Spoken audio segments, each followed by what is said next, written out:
Actor Vijay மற்றும் சங்கீதா இவங்களோட விவாகரத்து பிரச்சனை தான் இப்போ சோஷியல் மீடியா முழுவதுமே பெரிதும் பேசப்பட்டு வருது. விஜய் வேற ஒரு நடிகையோட தொடர்பில் இருக்கிறதா சங்கீதா அவர்கள் தெரிவிச்சிருக்காங்க.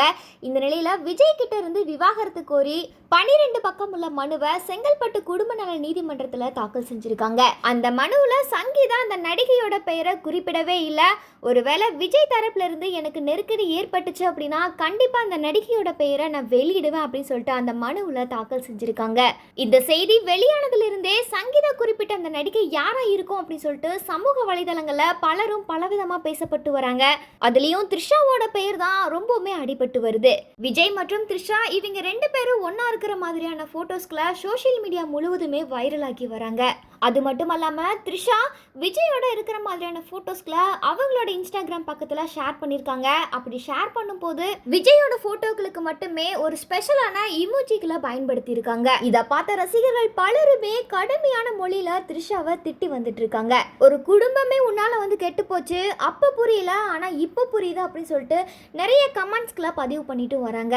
அது மட்டும் இல்லாம விஜய் அரசியலோட உச்சத்தில் இருக்கும் போது எங்க அண்ணாவுக்கு நீங்க இந்த மாதிரியான துரோகத்தை செஞ்சிருக்க கூடாது அப்படின்னு சொல்லி ரசிகர்கள் பலருமே கண்டனமும் தெரிவிச்சுட்டு வராங்க. இந்த நிலையில போன வருஷம் பாத்தீங்கன்னா விஜயோட பர்த்டேக்கு த்ரிஷா அவங்களோட பிறந்தநாள் வாழ்த்துக்களை தெரிவிச்சிருந்தாங்க. இந்த ஒரு விஷயம் சோஷியல் மீடியால படும் வைரல் ஆகி இருந்துச்சு. அந்த நேரத்துல விஜய் மற்றும் த்ரிஷா இவங்களை குறித்து நிறைய வதந்திகளும் பரவி வந்துச்சு. ஆனா த்ரிஷா மற்றும் விஜய் 2 பேருமே அந்த வதந்திகளுக்கெல்லாம் பதில் அளிக்கவே இல்லை.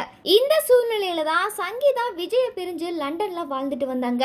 இப்ப அவங்களோட இந்த 27 ஆண்டு கால திருமண வாழ்க்கைய முடிவுக்கு கொண்டு வர போறதா தெரிவிச்சிருக்காங்க.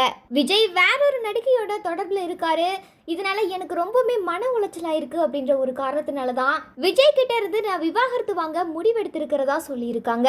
ஆனா இந்த விவாகரத்து பிரச்சனைக்கு விஜய் தரப்புல இருந்து எந்த ஒரு அறிக்கையும் விளக்கமும் வெளியிடல. இந்த நிலையில விவாகரத்து கோரி சங்கீதா மனு தாக்கல் செஞ்சிருக்காங்க. இந்த விவாகரத்து மனு தொடர்பா வர ஏப்ரல் 20ஆம் தேதி நடிகர் விஜய் நீதிமன்றத்துல நேர்ல ஆஜராகணும் அப்படின்னு சொல்லிட்டு நீதிமன்றம் சம்மன் அனுப்பியிருக்காங்க. விஜய் இந்த விவாகரத்து குறித்து என்ன முடிவெடுப்பார் அப்படின்ற உங்களோட கருத்துக்களை மறக்காம கமெண்ட் செக்ஷன்ல பதிவு பண்ணுங்க.